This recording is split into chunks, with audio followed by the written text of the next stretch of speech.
Hello and welcome to MC Explains, an investor education initiative brought to you by Money Control and Invesco Mutual Fund. With equity markets in correction mode, investors are seeking the best way forward. There are apprehensions as portfolio values fall, and for those who started their equity investment journey in the last 6 months or so, returns are even negative. Losing capital so early in the journey can be very unnerving, and you are likely to start questioning the effectiveness of investing in an asset like equity. Not just that, there are many who feel that adding more money in such times can lead to further losses and hence are questioning the steady monthly systematic investments going into a mutual fund scheme.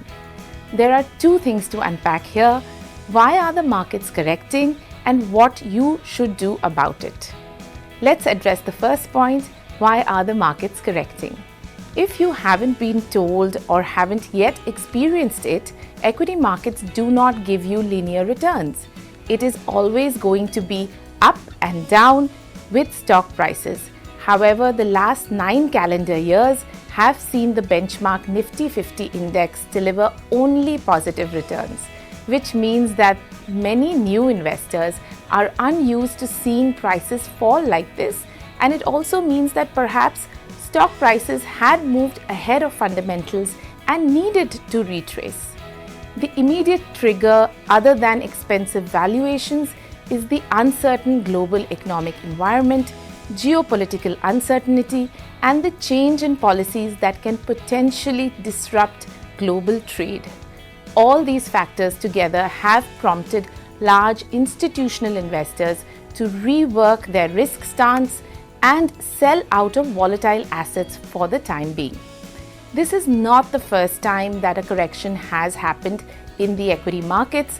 We have seen such economic uncertainty and market cycles play out previously as well. In the short term, news, macro events, and demand and supply dynamics dictate equity prices. Over longer periods of time, however, it is the fundamentals of the underlying companies and their earnings growth expectation which matters the most. When our domestic equity markets corrected in 2007-2008, triggered by the subprime crisis in America, the fall in prices lasted roughly 14 months, and at its lowest, the benchmark index was down around 60%. However, today the benchmark index is up roughly slightly more than 3 times from that peak in January 2008. Long-term equity investing is about patience. If you have invested in good quality stocks or equity mutual funds, you need to remain invested across market cycles. Good quality companies are able to grow earnings for decades.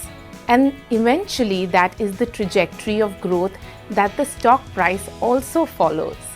The interim noise and the market movement needs to be assessed against your goals rather than the nervous emotion that they can cause. What should you do? The second part to unpack here is whether you need to sell, pause, or buy more in such periods of price correction. If you have just started investing, you will feel the pain more than others who are already sitting on accumulated gains from the last few years of investing. When the markets corrected just as COVID-19 was being declared a global pandemic, there was major panic. And within a few days, the benchmark index had lost almost 50% value. On a single day towards the end of March 2020, the index fell 12%. If you had sold your equity holdings or stopped your SIPs, you would have missed out on the upside that came in April 2020. Single day gains in April were very sharp, and from that point on, we saw the markets rallying for the next couple of years.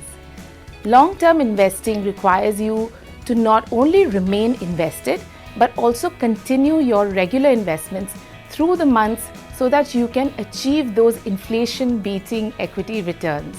If you stop or sell in between, you will not be able to fulfill that return expectation. At lower prices, you can buy the same good quality stock portfolio or mutual fund scheme at a lower price. Plus, remember that the monthly SIP itself is not a large proportion of your overall portfolio. A regular SIP is a way to invest in mutual funds, but it is also a way to save regularly. And if you stop, what will you do with that amount? Will you spend it? Where will you reinvest? The key to investing requires you to stick to an asset allocation plan. This needs to be built at the start itself. If you haven't done it yet, maybe you can consider it now. Your personal asset allocation will depend on your personal goals. Long-term goals which exceed 5 to 7 years till achievement will benefit with equity exposure as volatility smoothens over the long term. Short-term goals like emergency funds and immediate 6 to 12 month fund requirements can be invested in fixed income mutual funds. Anything in between can benefit from hybrid funds with a mix of equity and debt. In euphoric markets, where equity prices rise relentlessly, your allocation to the asset also goes up. That is the time to sell and realign your allocation. In markets which are correcting, your equity allocation may fall below the original mark. That's when you can invest more. Other than that, you do not need to tamper with your equity investment allocation, whether it is through SIPs or lump sum. This is the simplest way to approach market volatility. If the correction continues to unnerve you, keep in mind that equity markets ultimately track corporate earnings which are impacted by economic growth in an economy. India's economy, regardless of the speed breakers, continues to grow. 10-15-year SIP returns from the equity market benchmark are still in the average range of 10 to 12% annualized return. If you stick to the accurate goals and investment timelines, there is less need to panic and you will have a higher chance of achieving your goals. Hope this video has been useful in explaining what to do when markets are falling. Keep watching MC Explains for more such informative videos on mutual funds.